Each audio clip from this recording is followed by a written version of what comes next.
여호와께서 모세에게 말씀하여 이르시되 아론과 그의 아들들에게 말하여 이르다.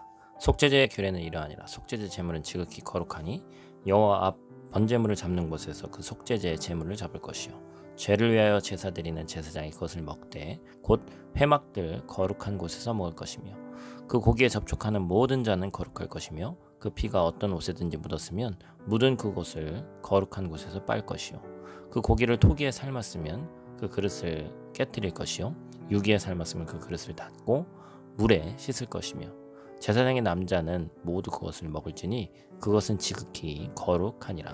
아멘. 샬롬. 오늘도 하나님의 말씀으로 하루 시작하신 여러분들에게 하나님의 은혜와 평강이 충만하게 넘치시기를 간절히 축복합니다. 사람과 사람이 만나서 교제를 할 때는 상호 간의 소통이 필요합니다.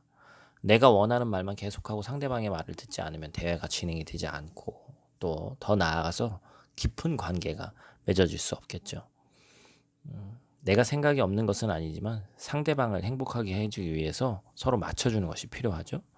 때로는 본성을 거스르는 일도 하기도 합니다. 그래서 우리는 본성이 죄인이기 때문에 어떻게 하나님을 기쁘시게 할 수 있는지 알지 못합니다. 그런데 우리가 구원을 받고 하나님의 마음을 조금씩 이제 알아가는 것이죠. 그게 신앙생활이죠. 그래서 오늘 말씀을 통해서 하나님의 마음을 하나님께서 도대체 무엇을 원하시는지를 조금 더 깊이 알기를 원합니다. 오늘 본문은 이 속죄제, 속건제 뭐 이런 또 제사가 또 등장을 하죠. 속죄제가 특정한 죄에 대한 것이고 속건제는 어떤 성물을 범했거나 남에게 피해를 끼친 죄들에 대해서 제사를 드리는 것이죠. 그 가운데서 중요한 것은 하나님께서 어디에 초점을 맞추고 계시냐라는 것입니다. 하나님이 하나님의 백성들을 깨끗하게 하는 것에 관심이 많으시다. 여러분, 깨끗하게 하는 게 뭐예요? 거룩이죠. 세상 속에 있지만 세상에 동화되지 아니하고 하나님께서 보시기에 아름다운 모습을 지켜나가는 것이 거룩이다. 이렇게 얘기할 수 있습니다. 이스라엘 백성들을 애굽 땅에서 건져내시고 이제 하나님의 백성답게 살아가도록 하기 위해서 그들에게 여러 규례를 주시는데 그 규례는 사람들을 억누르고 억압하려고 하는 것에 있거나 또 반대로 화려하거나 부유한 백성으로 만드는 것에 초점이 맞춰져 있지 않습니다. 하나님의 백성답게 깨끗한 모습으로 살게 하는데 초점이 맞춰져 있죠. 그렇기 때문에 레위기의 주제는 뭐예요? 바로 레위기의 주제가 거룩입니다. 어찌 보면 이 애굽에서 살면서 체질화된 애굽의 관습을 버리고 하나님의 백성답게 살도록 하는 것, 그걸 깨끗하게 하는 것이죠. 제사와 절기들에 대해서 말씀하시는 레위기에서 백성들을 거룩하게 하시려는 그 하나님의 마음이 분명히 드러나죠. 오늘 읽은 본문도 마찬가지입니다.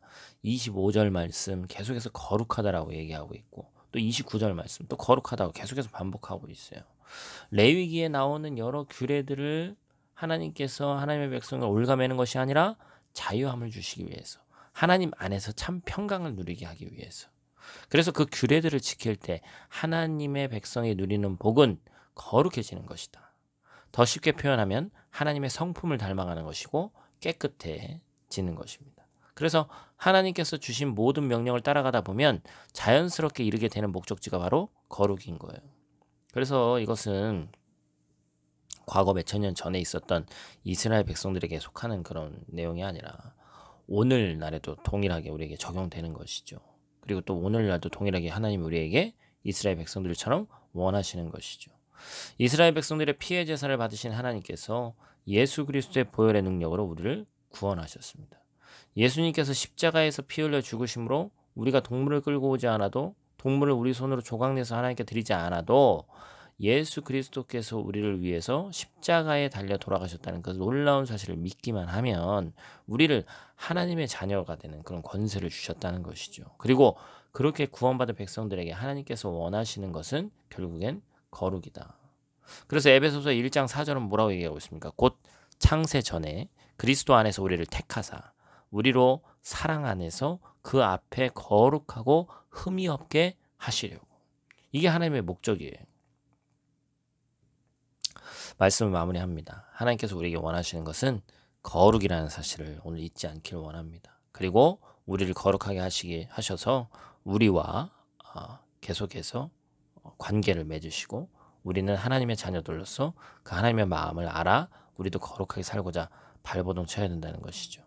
그 어떤 것보다 하나님과의 관계를 소중히 여기면서 살아갈 때 우리의 삶은 하나님께서 주시는 하늘의 은혜로 풍성하게 채워질 줄로 믿습니다. 기도하겠습니다. 하나님 아버지, 감사를 드립니다. 하나님께서 오늘도 우리에게 말씀을 하루를 시작하게 하셨고 말씀이 믿어지게 하시니 감사를 드립니다. 하나님의 자녀로서, 하나님의 백성으로서 우리가 추구해야 될 것이 무엇인지, 하나님이 내 삶 가운데 원하시는 것이 무엇인지를 정확히 알고 살아갈 수 있는 우리 될 수 있도록 도와주시고, 우리가 죄에 굴복하지 않고 끝까지 싸울 수 있는 말씀을 통해서 능력을 기르며 하루하루 살아갈 수 있는 귀하고 복된 주의 백성들 될 수 있도록 하나님 함께하여 주시옵소서. 오늘 하루도 거룩한 삶을 추구하기를 원하오니 하나님 나를 깨끗게 하여 주시옵소서. 오늘 하루도 눈동자같이 지키실 줄 믿사오며 예수님 귀하신 이름으로 기도드립니다. 아멘.